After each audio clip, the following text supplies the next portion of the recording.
Optics matter. People want to see the chief executive of this country dependably engaged. No, they don't.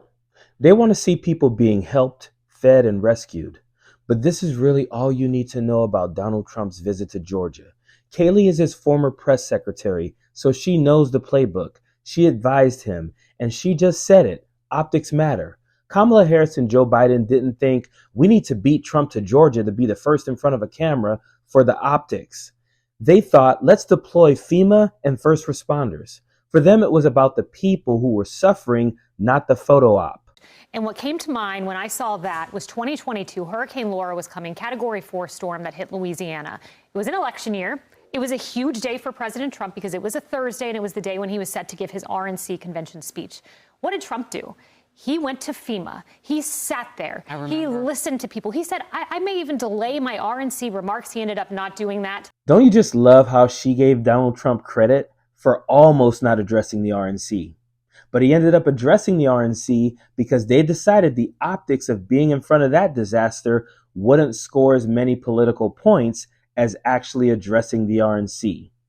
For Trump, it's all about scoring points. It's not about the people. It's not about the suffering. It's not about actually helping people. It's about being the first person to stand in front of a camera and pretend you care. And 2 days later, he went and visited the people of that city and of that state. Seriously, let's talk about this.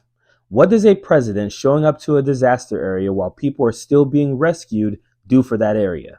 I'll tell you. It sucks up resources. So in an area where people need to be housed, fed, and rescued, you have an influx of Secret Service members, cameramen, journalists, makeup artists, and advisors taking up hotel rooms, food, water, and resources. This is asinine and irresponsible, even for Donald Trump. What has Biden done? Signed a declaration making every county a disaster area and gave them access to federal funds, deployed resources, stayed out of the way, and allowed first responders to do their jobs. Notice how she didn't say what Donald Trump did except steal resources and manpower from those who needed it. And for what? A photo op? Because to her, the only thing that matters are optics. He was in Delaware. Kamala Harris was at a fundraiser. They have not been dependably engaged. It is Monday. This hit Thursday. Those remarks should have been given more than 48 hours ago. We need leadership. What is the deal with these people always talking about how much we need leadership? We need leadership, and that's not what he's showing.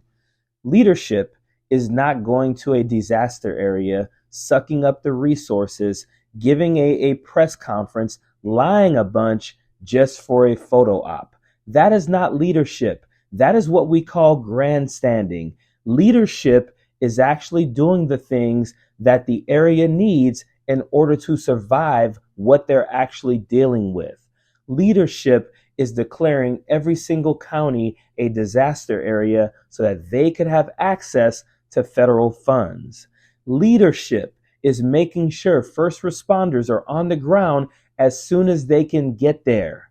Leadership is staying out of the way, making sure that you don't get on a plane and bringing an entourage with you that are going to suck up the resources that are needed by the people who are there. Leadership is being on the phone with the governors, making sure that they have everything they need. Leadership is not showing up, setting up a podium, putting up a mic, and then lying and saying that the president hasn't made himself accessible to the governors in those areas when you know that he did. Donald Trump has never been a leader. He is not a leader. He will never be a leader. And this is nothing but grandstanding, lies, and misinformation, which is par for the course by the Republican Party and MAGAs, period.